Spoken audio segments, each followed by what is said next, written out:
ليه معنى ان احنا بنقدم حب وبنقدم سلام.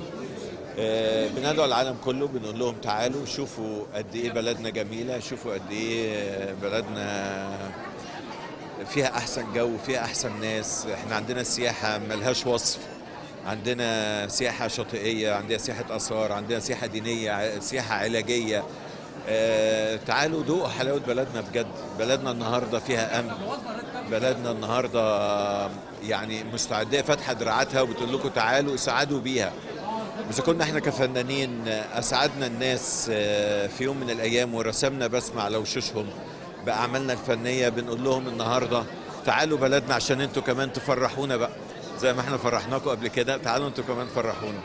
وإن شاء الله أزمة السياحة في مصر هتبقى أزمة عابرة وسريعة جدا جدا. كل الناس لعلمك أنا بسافر كتير جدا، كل الناس بتتمنى تيجي تزور مصر، وبتتمنى تيجي تزور الشواطئ في مصر والآثار في مصر يعني.